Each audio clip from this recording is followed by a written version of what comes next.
Hello everyone, it's time for another edition of Adventures in Careerland.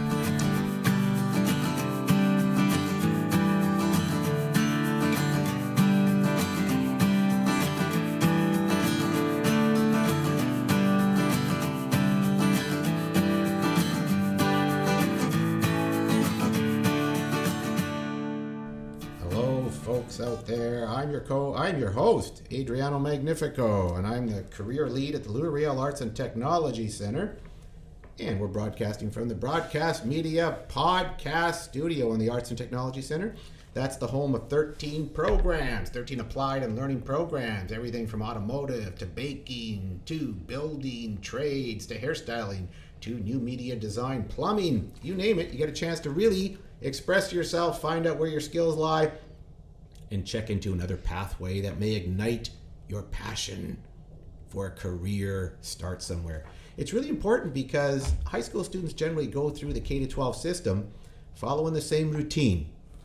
They hear the buzzers, they move on, they take another course, they move on. Things begin and end all the time. These programs, things don't begin and end. They are integrated, they're applied. You learn theory, you apply it immediately. You go into a space where you're touching things, moving things, conversing with people, trying to figure out how to solve problems. These are the skills that are in demand outside of these buildings and in the workplace. I just saw a great study yesterday. Said how important problem solving is, critical thinking is, and communication is. And these are the skills that are really, really, really promoted in this space, whether you're going to be a pastry chef, a culinary chef, or an automotive technician. But I'm really privileged and fortunate here to work in the broadcast media program, one of the gems of the whole building. And we're in a very cool podcast studio, and I'm very fortunate to work with two co-hosts from the broadcast media program. Caitlin Middlestad, how are you? How are you doing today? I'm great. How are you? I'm great. Okay, because often they say I'm so tired, and not today. There's a new. I feel the metaphorical hop in your gait today. So I'm super excited for you. What have you been doing all day today so far in the broadcast media program? We've been thinking of like a silent short film idea all day today with little groups. So that was fun. Yeah, that is fun. And the cool part about that is you think about it, you figure it out, just like in English class, and then you go do it. Yeah. That's the best part about this program. And you do it immediately. You're constantly testing yourself.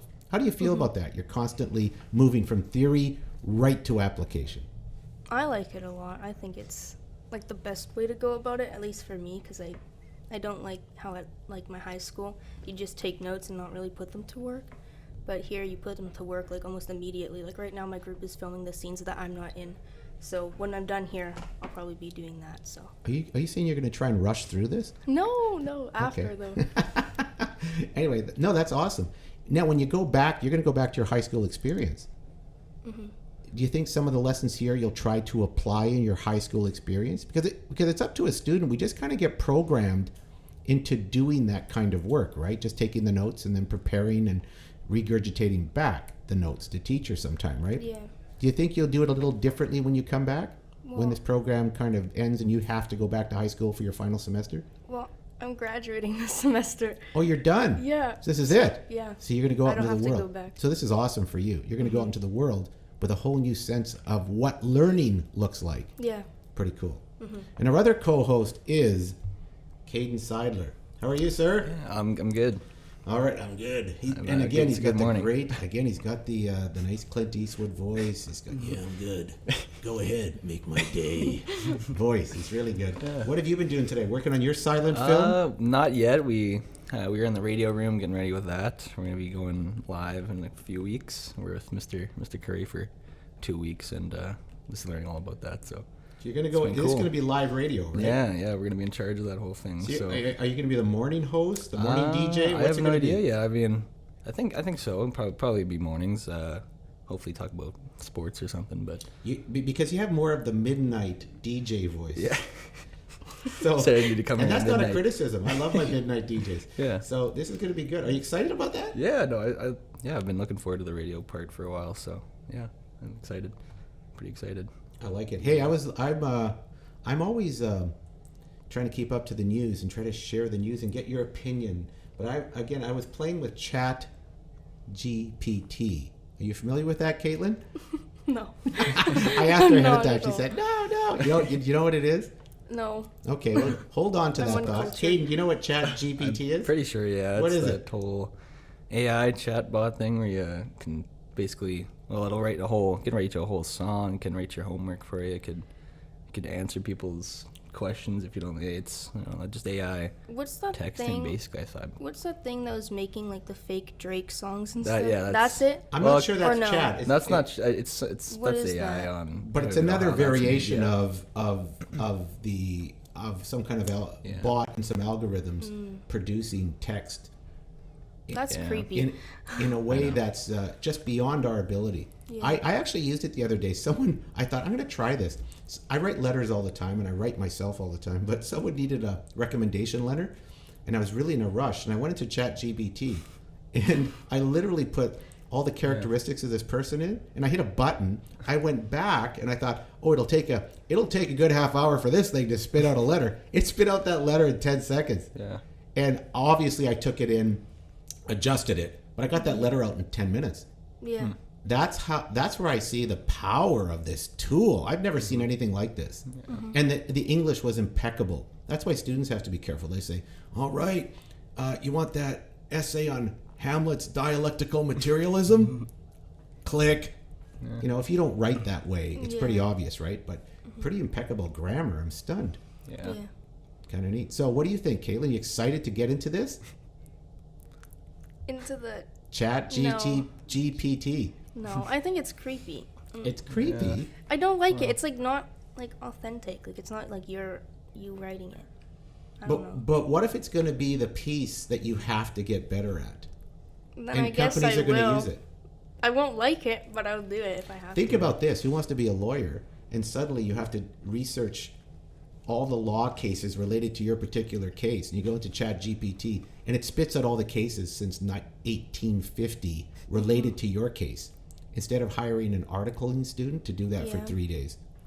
And it's done it in a minute. Mm-hmm. That gets rid of a job. Yeah. But it also, someone has to curate that stuff and put it together and do work, right? I don't think it eliminates jobs. I think it's going to change the way we do everything. What do you think, Caden? It's a little scary, but I think if we use it not like too much, only to help yourself. I don't think that's going to happen. I think No, this is coming. I think it's going to be a tidal wave. Yeah, it's. Did I say tidal wave? I think it's going to be a tsunami Yeah. in 5 Well, years. I showed my mom just on my phone how it works, and she was like, she writes songs sometimes, and she just tried it, and it wasn't a great song, but it was good enough to actually edit and make it into a real one. So it's Yeah, that's the point, right? You it's grab nuts. these things and then you fiddle with them. Yeah. You edit them, you revise them, you reshape them, you refocus them and stuff. So it gives you, what I like about it, if I was using it in an English class, I might use it as a springboard to write, Yeah. not necessarily as a thing you turn in, right? And if people Yeah. understand that it's not the piece you turn in, Yeah. it could be useful, and it could be a valuable teaching tool, along with the great guidance of an English teacher like me. There you go. Quit laughing, okay? You too. Anyway, I'm here, and one of my former English students. What a segue that is. Former English students is here. We've got an interesting guest today because he's a former student of mine from Windsor Park Collegiate, graduate from 2007. He was one of those fellows in the hallway I had to convince to join something I wanted to start. You remember that career internship program I talked about? Still going on at Windsor Park, still hybrids of it in different parts of the division. The career internship program was a tough sell to kids at Windsor Park. And here's one of the people, he reminded me, I was one of the first guys you recruited into that program. Steve Lozano. How are you, Steve? Good. Hello, hello. Welcome to our podcast. Thanks. I'm so excited to have ex-students here. What is your take on Chat GPT? Because you're in the industry. Yeah. I use it on almost a daily basis. So, Okay, tell us. Caitlin, a little worried? This is a guy in the business. He's using it every day. You guys Yeah. are using it for fun. if you look at it this way, it's a tool, just like any other tool. It's to maximize input and maximize output. So on kind of a day-to-day basis, like you were saying with the law case, it's compiling, it's processing, it's analyzing, and then giving you the answer that you're looking for. Rather, again, rather than having to hire somebody or go do that yourself. So really the speed of delivery of just doing everyday tasks multiply dramatically. So take that in every other context, every other kind of job, business, just like the everyday things that you do. And how do you leverage this tool to maximize your output? Because that's one of the big things about business, right? If Yep. you can decrease the time Speed of and delivery. increase Yep. the convenience, Mm-hmm. you're going to sell it. And I think it's been sold that way, right? There's nothing faster than this. And it's, if it wasn't qualitative, like the original DOS and all those things, I thought, what a mess this is. Like, how do you even program with this stuff? Like, crazy, right? That's in my brain, but I wasn't a computer guy. But this, you don't have to do any programming. You do nothing. You just throw it in there. People say it even codes. It can code very well, right? You still, so at the end of the day, you still need somebody to go in there and validate. And just like you did the letter, or if you get it to write, let's say a website, it's like, make me this, it gives you all the code. You still need somebody to go in there and validate and confirm that, hey, this is exactly, or maybe you have to make a few iterations here and there. So still, you need somebody, but it expands on that. The kind of next evolution, if you kind of look at more the futuristic and where things are going, so we already have Auto GPT, which takes the conversational and then you define, okay, here's, give it a title and here's a goal. So what it'll do is it'll take that goal and then it'll produce agents for you, and it'll be like, okay, I need to do this task, this task, this task, this task to go accomplish this goal.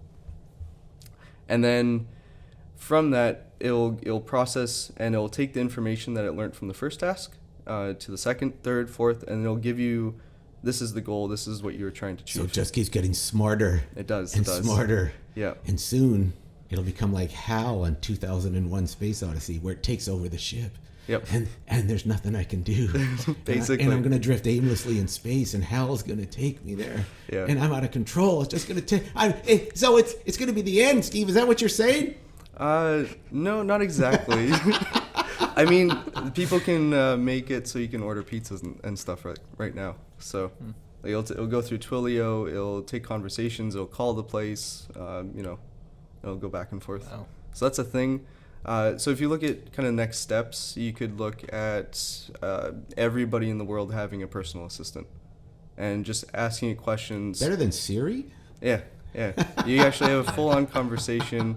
You can get it to do stuff for you. You can get it to schedule things. It's basically your own, it's your own personal assistant. And also your own nemesis in its own way, right? Because it might eradicate loneliness, but not really. It's Not a really. machine, Yeah. right? So that's the fine line we may walk down the road, right? It's the ones and zeros. That's right. Right on. Pretty cool. So, Steve, knowledgeable guy, smart, actually involved in this industry, the IT industry. Is that what you say? You're an IT practitioner? I would say I'm in tech. You're in tech. He's a little cagey about that, okay? But anyway, I want to go back to 2007. You're sitting in Windsor Park Collegiate in the hallways of Windsor Park, wandering up and down those hallways. And I approach you in the hallway in grade 11. So you're taking your courses. First of all, when I approach you, I'm asking you, do you want to join my program in grade 12? That's what I'm asking you. But what kinds of things were you doing in high school before I connected with you? And what kind of courses connected to you? Thought, I like this part. And were you a math guy, an English guy? Were you a poet? No. Were you an athlete? And then why did you join my program? And why did you say, I'm taking a chance on this nut? Yeah, when I was in grade 11, recalling back, it's been a while, I just did school. Like, I wasn't interested in it all that much. I just did it to do it. Just a hoop to get through? Just a hoop to get through. That's the basis. And then when I talked to you, it was like, okay, well, this is like a variation of the English class that I was doing before. It's like, okay, sure, let's try it out. So pretty much, were you looking for something different, or were you just prepared to go through, like you're talking about school's a hoop to get through? Yeah. Is that a great, great pathway for school? Are a lot of kids in that motion or in that mode? I think for me, just like on the day-to-day like school work, for me, like I try and find value in what I do. So everything that I'm creating, producing, building, it's what is the value of this? So when I find a lot of school, it's like, okay, I'm just creating this essay or this thing to then get a checkbox, get a grade, and then off I go. So, and as long as I was passing, I was content with that, because I didn't see a whole lot of value outside of that. Like the end goal of high school was to get the little piece of paper. So I was like, okay, I'll accomplish getting the little piece of paper. Well, again, that's part of, we hear lots of students, that's part of the story of high school sometime, right? Mm-hmm. Was the socialization piece really important to you then? Like getting to know people, like there's a piece to high school where the academics are kind of just the hoop, Mm-hmm. but getting to know people and connecting with people and building relationships, that's the best part of high school. Yeah, I connected with a few people. I know for me, like I did more. I didn't really connect with a whole lot of people at Windsor Park. I'll be honest. Definitely focused outside. Like I had my own kind of communities that I was building outside of the school. So and that was like my focus was, other people outside school. Oh, right on. Caitlin, is it about socialization for you, high school? And do you feel some of this, what Steve is talking about? Do you feel some of the same?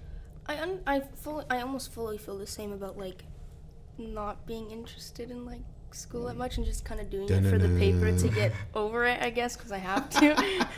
But I mean, I feel like more in the beginning of high school, I was more into like the socialization and like getting out there more. But now towards the end, I'm more like, I just want to get this done. But now that I'm when at does that HEC, happen? That's an interesting point, right? Is there a point in high school, even you, Caden, where you're going, okay, I'm done. Yeah. I need to try something different. And do a lot of kids feel that way, but don't do it and just go through it and finish and go, okay, what next? Does that happen a lot? Caden, what do you think? Yeah, I'd say maybe around grade 11 that started to happen. You got really used to the high school life, even though COVID and all that happened and kind of changed some stuff. Yeah, you guys had COVID, so that was messy. Yeah. Yeah. But I mean, yeah, for me in grade 9 and 10, I was like, I wanted to like befriend everyone and I was really like out there. But I think even because of COVID in like grade 11 and stuff, I was just more like focusing on just getting through it and like being by myself and just getting my work done. And now that I'm at ATC though, I'm a lot more social because it's a new You are. I can environment. say, Caitlin, having met you at the beginning of this podcast and now, you're becoming a different person. Yeah. I don't mean that in a bad way. Yeah. Yeah, you always stealing my wallet. You've held up a liquor store. Like those aren't good things, Caitlin. You need to find. I'm kidding, but obviously, I can see the strength and confidence coming in you. Yeah. That's what I mean. And I see. How do you feel about that, Caitlin? You feel that way too? You're a Yeah, mouth. You weren't yeah. even talking to this microphone at the beginning. yeah, no, it's getting better. I'm definitely more comfortable. It's definitely more fun. I was a little nervous at first, but now it's just, it's easy. It's fun. I Very like doing good. this. So tell me, Steve, you're going through high school. You end high school. Most people are thinking university or Red River or MITT or what were you thinking after high school? I had to make money. Had to make money. Yep. Okay. That's the reality of things. Just had to make money. And now you're making money because you need to put food on the table. You're making money because you just want to put some money in your jeans. No. You're making money because you want to save to go to school somewhere. What's going through your brain? No, it's to survive. Yeah, Okay. survive, to put food on the table, to kind of essentially get out of the position that I was in. Okay, because Yeah. we talked about some of the stuff you were going through. Wasn't the most ideal family life, right? No. So you kind of left and you're on your own and you're making money. So where did you work? And give us a sense of some of the places you worked, what you got out of it Yeah. in those early years. Okay. Let's see. My first job was Superstore. Superstore. I forget the street name, but My kids worked at Superstore on St. Yeah. Anne's. I worked at the St. Anne's and the one on Regent, if that's Okay, still yes, called it's Regent. still there, Yeah. yep. Yeah. So I worked at Superstore for a bit. That was my first job. It was basically just putting produce on it was a job. It paid some bills. That's about it. From there, I've had since to now, I've had 34 different jobs. 34 jobs. Caitlin, have you had a So- job yet? Yeah. I've Okay, had, which like, one? Yeah. 3. I've had 3, I think. 3, Or so you're 4. getting there. 4. You're not in Steve's league, but you're getting there. Yeah. See, why have you drifted, Caitlin, from job to job? They guys weren't doing it. I had to change them. Caden, have you worked yet? Yeah, of course. Well, 4 jobs, 4 or 5. Four or five. And why are you drifting from job to job? I've been same place for a year now, but I don't know. It was the early high school life. I guess I didn't like working as much, and I wanted to move around. Or is this a Gen Z thing where the boss isn't treating me very well? Is that part of that? Yeah. Yeah, For me, yeah, at yeah. least. You guys at your job. Like I tell you, when I worked back in the 30s, it was my boss was just mean, and I thought, well, rite of passage. He's yelling at me. Perfect. He must love me. Well, That's what I that's thought. my He wants to boss. keep me on. Now life has changed. I'm not advocating that, but life has changed a bit, right?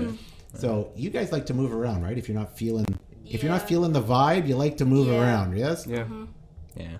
Steve, what were you changing job to job? Yeah, to just make more money. The early days, like after high school, it was just I got to make money. I'll go to this job. This place is paying more. I'll go to this. This place is paying more. I'll go to this. So I did from there to Staples to did mailroom stuff at Great West Life.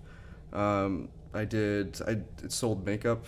Just like set up a booth in a random place and just impulse sell people. And Boy, you're getting incredible skills though, aren't you? yeah. Did yeah. that booth? My dad did that in Italy in the 50s Mhm. in St. Peter's Basilica. If you've ever been to Rome, around St. Peter's Basilica, the big one, right? The giant where the Pope comes out and does his addresses and those kinds of things, and people gather. He showed me when he took me there once where he used to have his booth set up just outside of St. Peter's because they'd kick him out, right? And he sold ties. Yeah. And he said, those are the kinds of things that built my confidence because I sold ties. Did you sell a lot of makeup? Yeah, yeah. It helps, like, especially down the road when I was going to door, like selling software services or, like websites and stuff like that, SEO, SEM. So definitely, it gets you out of the fear of rejection, and it's just, it's kind of the law of averages in a sense. Like, early days, like especially out of high school, you don't really know anything. So it's I would call it like I think Alex puts this eloquently, the ignorance debt. So because you don't really know anything. So the best way of learning is just by doing it. And let's say it takes you, 300 people to make one sale. Well, you'll learn stuff throughout that process and get a little better, and maybe it only takes 200, and then maybe it only takes 100, and then maybe eventually you're closing like 1 out of 10, right? So just by repetition, you're learning. And is it fair to say? Do you remember we had an interesting guest on, Chef Rob, and he said he was taking all kinds of jobs, and he said there's no job too small. Mm-hmm. Do it well. Did you have that attitude? Whatever I'm going to do it well. Yeah, to try and excel. Like I did construction, even like everything. And early days too. Like I found when I was in my 20s, it was just I didn't know exactly what I liked and what I didn't like, and just trying to explore the world essentially. I just did everything. So like, okay, well, let's go try this. Let's try this, and the opportunities I got just kind of fell into each other. Like I would meet somebody at this job that had a connection at this place, and they're like, oh, you'd be great over here. I was okay, I'll go over here and try this out. So I did that, just kind of bouncing around here and there. For early years, I ended up going out to Vancouver for a few years. Tried going to school out there. Yeah, you tried the Vancouver Film School, which is a big school. That's an expensive school. Yeah. It costs a lot. So you went. What was that experience like? Uh, And why do you try film school? Do you figure, I want to be in film, I want to be an actor, I want to be a director? What do you think? Actually, so I like the business aspect of, like, after doing a bunch of stuff, I did the business aspect, and I was thinking, well, maybe if I did like producing or like was an agent or something like that, we'll try it, give it a shot, and see what happens. Didn't really like the school atmosphere, I would say, so I ended up leaving. And then ended up coming from, so I stayed in Vancouver for about 2 years, and then came back to Winnipeg. And that was, you talked about the biz aspect. Most people are going to film school to be actors. Most people are going to film school, and you saw all that, right? Yeah. It's a weird culture there, isn't it? Yeah, and I tried that too. Like I did modeling with Panache, runway, and a bit of acting here and there. So did that, tried that, and it was like, okay, maybe this is not exactly my thing. So the biz thing connected to you, and it was a high school program. I remember getting you in that high school program. Do you remember that? You connected to junior achievement in high school. Yep. Was that the program that ignited your interest in business, that kind of stayed with you Definitely. as you move forward? Yeah. Talk about that JA experience and what that did in high school, because that's what I'm all about here. I'm all about finding experiences for students, and I still do junior achievement. Yep. I still work with students in junior achievement in the high schools in Riel, and you can't replicate what that program does in a high school setting. No. Right? Talk about the JA experience. Yeah, Jay was fantastic. So it's getting out of your comfort zone. It's putting you with a group of people that you don't know. I kind of take it as like a kind of a startup weekend, if anybody's familiar with that. But extended over. Are you a period both of time. familiar with the startup, the ramp up programs here? I think so. It's called Ramp Up, right? Ramp Up Weekend. Ramp yeah, Up weekends. Yeah. They do. You can go explain what Ramp. You were in Ramp Up too. Yeah. Right, I did that after. So go through the whole entrepreneurial thing. Just talk okay. about So that. we'll start with JA. Okay. So JA, essentially, you meet a bunch of other high school students. You formulate a business, come up with an idea. You go to trade shows. You basically, again, kind of that setting up a booth and just selling whatever product that you've created, the thing, and you sell it. From there, it's how do you pivot? How do you learn from those experiences, and maybe you modify your product or you build a completely new thing for the next time. And going through that, especially just working with the team, and they have mentors and stuff that you can connect with to help really, how do you build a business? So that got my mind thinking of, I can build something, create something, and then sell it and make money. So this is kind of cool. Well, they also honored you, right? I remember you went on a trip, and he won some awards in JA. You were the only kid in my class in JA from the SIP group who was in JA. Yeah. Even though I tried to push it on everyone, you're the only one that wanted to do JA. You went out and you won a trip. Yeah, I went out to Edmonton for the Western Conference. So I got to meet a few. Notable one was the guy who produced Dragon's Den, Sean Wise. Yes. So that was cool. And then from there, did Montreal. So I won Achiever of the Year, which I think there's only one per year they give out. Yeah. So I got that. That's you were president, right? Yeah. Yeah, the president of the year gets the award. Yeah. One award. So I did that, and then they sent me out to Montreal, which was kind of the global conference for all of JA. So, and a lot of that is meeting with people all over the world, connecting, and it's more of social activities. So it's like little teamwork events here and there. We meet some of the local businesses, like Bombardier was the big one that we talked to in Montreal. And there's a number of people that are just kind of helping you. Bruce Poontip would another one, Gap Adventures. So they have like fairly large speakers that come by and kind of tell their story, which is cool to see. So how important were those stories to you? Yeah, so learning, you can start from nothing and make it and build and create value. I think that's the big one. That's got to be tough, though, when you're thinking, I'm in survival mode. We talked about that. I'm in survival mode, and I'm going to figure something out. You need capital to do that. You need investors sometimes. You need venture capitalists if you're going big. So think about this down the road. You're in the IT industry. Mm-hmm. What's your job right now? Yeah, so I do product management. So I'm a lead product manager over at AccuWeather. AccuWeather. Yeah. You guys know what AccuWeather is? No. No, of course not. My minions, listen. It's simple. It's a weather company. We provide weather for most of the Fortune 50 companies in the world. I think our reach-wise is about 1 billion people, about 50 million active users per month, and we provide weather through various products. And most of the U.S. uses AccuWeather. Most, correct? Yeah. Like most weather stations in the U.S. use AccuWeather. We use it in Canada, don't we? Probably to some extent, yeah. Yeah, we used to use it all the time. I don't know if we still do. Like you might have on your app the Weather Channel or something, right? Or we use the Weather Channel here sometime. I don't know what it is. I have an app for weather, but it's not AccuWeather. And but now I'm going to get AccuWeather because you've told me. Must be superior product if Steve's running it. Definitely. Absolutely. Anyway, so that's your job, and go backwards a bit. How do you get to this space? You're supervising. You told me like what? a couple of dozen people. Yeah. They're under your watch. You're doing it remotely. Yeah. Are you doing a job? Do you have a sense of a dream job, or no, this is just what I'm doing right now? This is close. It's like, so from a dream job perspective, I'm looking for, and even like as building your own company, it's kind of the same thing. You're looking for kind of freedom of time and location. You're looking for at least, financial freedom would be another one. And you're looking for, I'd say, autonomy. That'd be my other one. So like I have the autonomy to be anywhere in the world. Obviously I have meetings and stuff I have to go to, but it's fairly flexible in that sense. And then I am free to do whatever I need to, whatever I want to do. So it's in terms of financially. So have you kind of created your own job a little bit in your own way? Yeah, possibly. You know what you have to do, right? You Yeah. know you must deliver Yeah. on, but the freedom to do it in a process that works for you. Yes, and even the way that I build the teams, like I've recreated. So in the IT industry, a lot of people use the process called like Scrum. Agile is Yes. the methodology, but Yes. within that you have XP, Kanban, Crystal.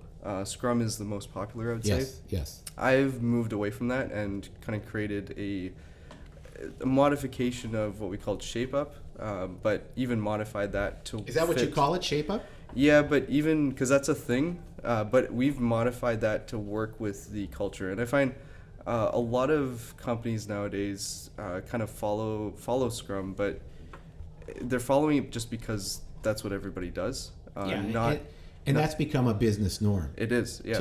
To use Scrum. Explain what a Scrum is for our learned young audience. Yeah, so it's a number. It's just a number of processes. So it's kind of how do you organize teams, and there's scale. Like you can go SAFe, which is the scalability of it, but essentially you have a Scrum team of, let's say, 5 to 7 people roughly, sometimes less, sometimes more, and you're building out. You have a 2-week sprint. You're identifying through kind of tickets what's the capacity that we have in that team. So, and then what's the sprint goal? So what do we want to accomplish in those 2 weeks? So we set out, go build it, reach our goal, hopefully. Within that, there's some tech debt that we have to do. There's some QA that we have to do, so quality assurance. And then we're releasing at the end of those 2 weeks. That's the idea. If you're in a larger company, releases happen less. Or maybe there's a modification and do like every 3 weeks or every 1 week even. But typical 2 weeks. And then you're releasing that thing to your customers to then learn from them and to pivot and to continue building this product that you're creating. And that's an interesting team you put together, right? They have complementary skills. You're looking for a very diverse team that brings many pieces to the table, skill set wise, Yep. right? What are the key skills out there that you're saying? If you were to say to a young person, you know what, you're in high school, you want to move into this, I don't care what degree you take, here's what you got to be good at. What would you tell them? Listen carefully, you two. What do you have to be good at? Perseverance. Like it's you as even going through my career, because like I started going door to door, and it's kind of go backwards a little bit. I started going door to door businesses selling just websites, hosting, SEO, SEM. Literally door to door? Yeah, I would walk on streets of Winnipeg and just go business to business to business. From that, I got more into the kind of the more tech side of actually building a business. So I've done probably about 20 startups at this point. One of the early ones we actually almost sold for $2 million after like 5 months of working on it, which was great. But that's when I moved down to the States. Once you sold that company, and once you make a successful IT company, other people are watching. Who'd you sell it to? A big player? It ended up didn't selling, Okay. we almost sold it to one of a fairly large company here in Winnipeg. And that's what these guys do. You're not even aware of the Googles picking up small little patents from companies because they use these patents to develop their own piece. People like you, Steve, do the hard work. You get a decent return, but they will use that patent to build something bigger, right? Yep. And that's where the Apples and the Googles, that's why they just own so much. And suddenly they come up with new pieces. They're not inventing everything, are they? No, a lot of it's acquisition. Acquisition, and then they bring their team in and nuance it and turn it into gold, right? That's the cool part of it. So did you ever sell that company in the end? No. So that's when I decided to leave Winnipeg, Canada in particular. Back 10 years ago was very difficult for any commercialization here, and just the capital required to actually build something was almost non-existent. Like even it's still difficult today, but there's programs out there. It's more developed. Like you can still raise a few $1 million without. You have to know the right people and the Right. places, but it's not Right. unheard of. So yeah, that's when I just drove down to the States. And so, talk about this state's adventure. You're in the United States now, and he's at the border. He told me this yesterday. You think you're going to be arrested because they've held you so long, right? Yeah. And he goes, what's going on here? And what do you discover? So going through my background, I found out I was a U.S. citizen at the border.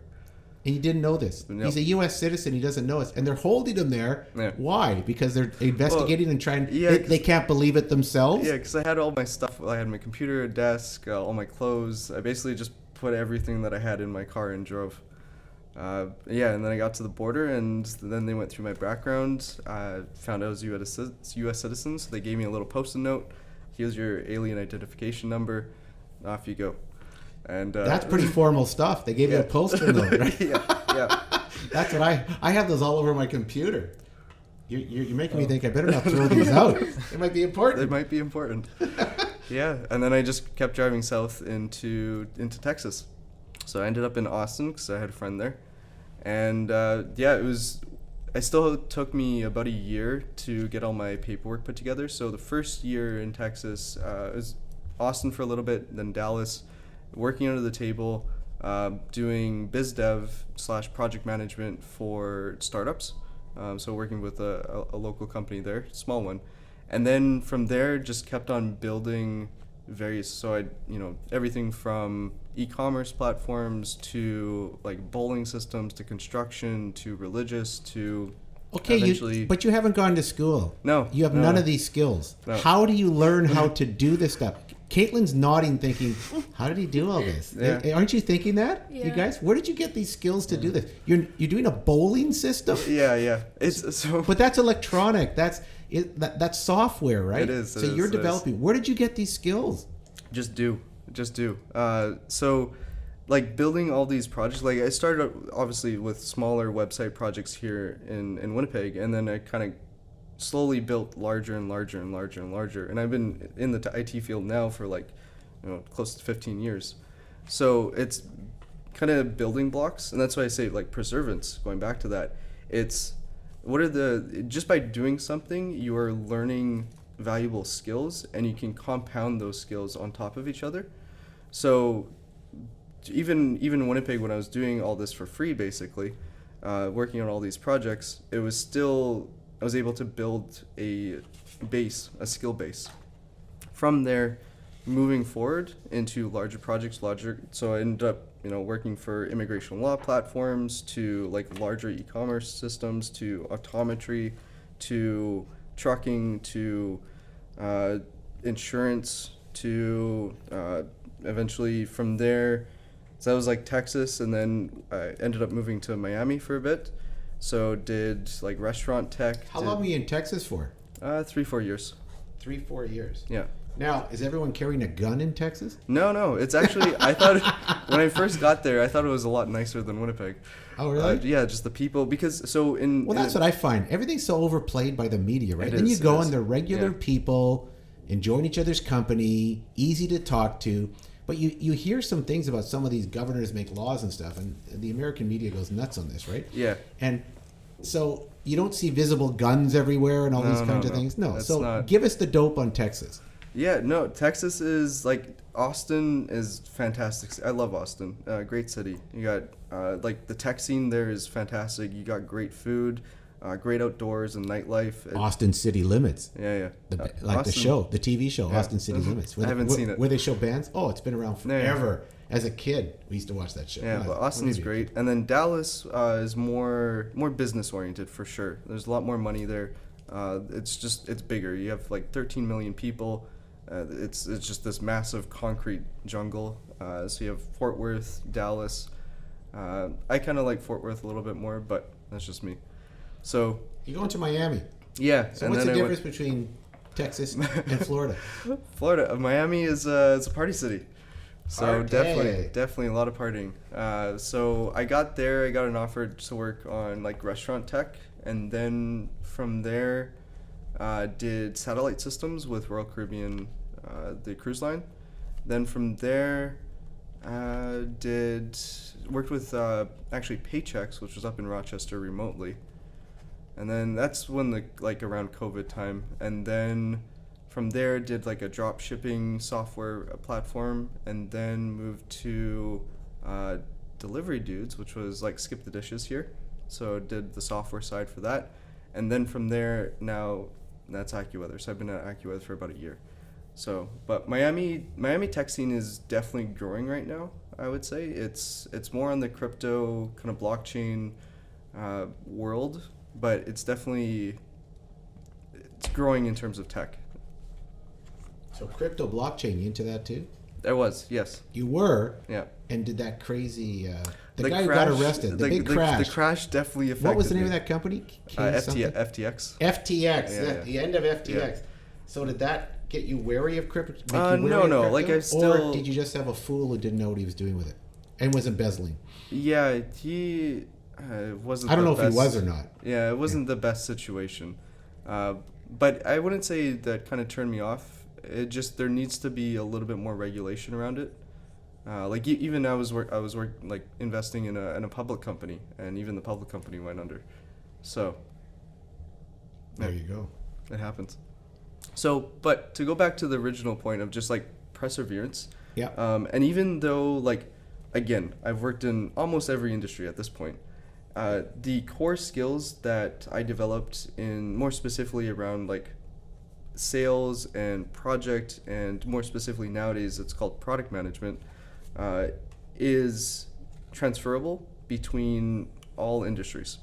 And it's a kind of tech position that to what it is, you're defining the what and the why of why are you doing this and what is it that you're doing, or I'd say opposite, what are you doing and then why are you doing it. And you sit in between the business side, you sit, the design side, and the coding side, and you're working with the full team to be the customer's champion, the customer's voice, to develop this thing that is supposed to solve this problem.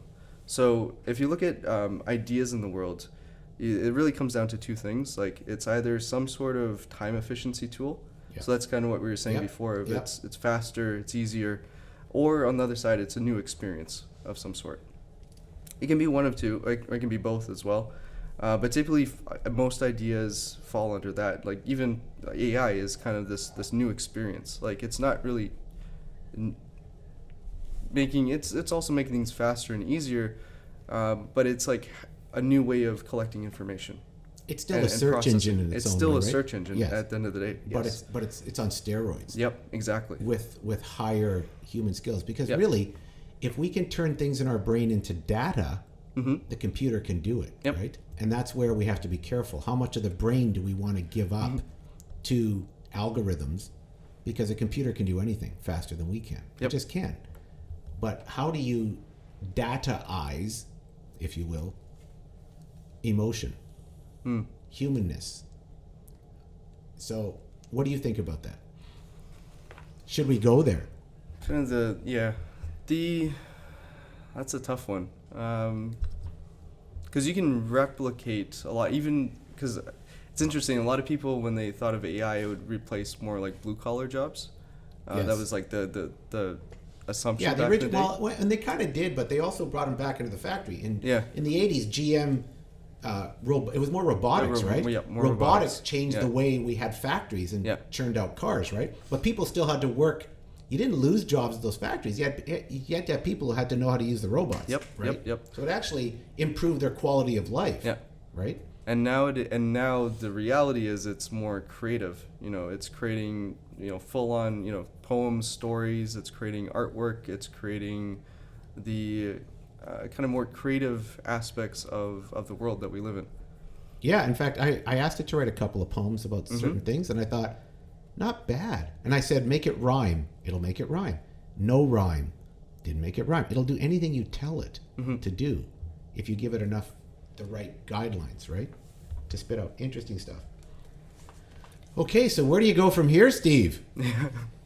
Yeah, accurate. So I recently moved back to Winnipeg. How long do you figure you're here? That's a great question. Because we lose so many people. I've told you this. Yeah. We lose so many of our young middle-class people Even- who have finally achieved a different level of life, potential work readiness, all that kind of thing, right? And then they leave for BC, like you left for the States. Yep. Yours is out of necessity. You're on the, I told you, originally you're like that great show I used to watch with the dog, The Littlest Hobo. And then you took off and you became Steve, Steve the Man. Anyway, it's, that'd be a great series. Let's go back to Vancouver Film School. Steve the Hobo. Anyway, no, we won't do that. It's the potential that we lose is staggering sometime in this province. I agree. You're coming back. What's a message you would give to young people right now? You left. You made your way, and you talk about perseverance and other skills you developed along the way in other parts of the country. You came back though. What would you tell the young people about sticking it out in this town or not? If you can make it in Winnipeg, you can make it anywhere.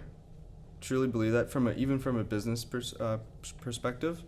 And the big thing is just do stuff. That's the like. What's the message you would give to a grade 11 or 12? Start a business. Just A side hustle? Yeah, just start a business. Start something. Because at the end of the there's only so many different businesses that you can create and so many different ways that you can do it. But just do stuff, do things that again, what I was saying before, the compounding skills. So even if you go out there and try and sell something to 1,000 people, even if you call people every single day to try and sell this, whether it be a lawn care service, whether it be garbage pickup, whatever, it could be simple things like that. Just go out there and try and sell it. Those are from there you learn so many invaluable skills of just how to create a business, how to do business, how to talk to people, how to kind of grow as a individual. Because going back to, and you kind of overcome your fears. You do when you try it. That's the biggest piece. I think people are afraid. Would you guys agree? You're afraid of trying things because you're afraid of failing. Failure. Yes, right on. And that's a big piece. You felt that out of survival, you had no choice. Yes. You did it. You have choices, but it's that overcoming that fear of failure that builds confidence. I always call confidence the superpower. Once you get the confidence, you'll just keep trying. Right? Yeah, and a big thing is not worrying about what other people think too. You're on your own journey. It doesn't matter what other people think. Right on. That's the big one. Right on. That's powerful words for you guys. You're going to have to overcome the fear though. Yes. Right? Yeah. The fear of failure. And school doesn't do a great job of that because we coddle you a lot. We do. As much as we say, and we pretend to say, oh, they have to fail a lot. You don't really fail in school. Really? You don't. And they're moving away from, actually there's some schools in our division moving away from grades. Really? It doesn't, there's some schools beginning to have those conversations. I'm not sure that's the best way to help people overcome fear of failure, right? I'm not sure, but that's for another discussion. Anyway, that's an interesting conversation we're having about life, learning, making your way, figuring it all out. Were there people who tapped? Last question for you. Sure. You were in Austin. You had a friend there, kind of tapped you on the shoulder, I bet, and just said, "Why don't you try this? Why don't you?" Who are people in your life who just kind of tapped you on the shoulder? Because if you were surviving, and you talked about the network, the grand network, right? You got to build that. People who tapped you on the shoulder said, "Steve, why not this?" Or "You can do this, Steve." Yeah. So I had even in Winnipeg, I had a friend down in Pennsylvania, Stroudsburg, Larry. I would say definitely one of the bigger influences. When I was trying to just create and build, he's because he was building websites for other people, he was doing hosting, and he kind of had the infrastructure for all this stuff already, and he's I'll help you, here's a server, we'll get you set up here, and whatever you need, Here's kind of Oh, like wow. the base level That's awesome. to try and go do something. Yeah. I mean, you still have to go do it. You still have to go out and sell, and you still have to build something. Yes. But here's at least like some sort of level of foundation. If you need help or support, Right you on. know, I'll let you know because I've been doing this Yeah. for like 5-10 years now. So it's like, okay, cool. And that kind of definitely impacted me, just like going out and trying to do stuff. And I feel like that's a big difference in the States in general too. Like we talk about like the American dream down there, which is definitely a really, really big thing.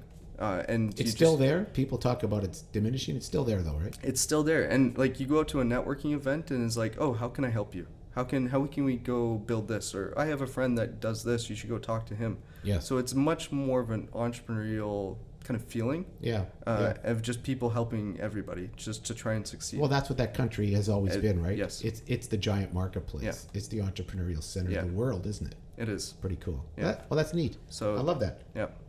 Hey, we do something called, Steve, we're going to do something called Quick Cues. And I'm going to turn it over to Caitlin. She's going to explain to you what this is. Okay, so there are a bunch of like, oops, there are a bunch of like rapid fire questions. You just like say whatever one you prefer out of the two. Okay. And if you don't have an answer, you can just say skip, and we'll move on to the next one. Okay, cowboy hat or cowboy boots? Cowboy hat. Favorite social media? LinkedIn. Cake or pie? Pie. Tea or coffee? Tea. Dogs or cats?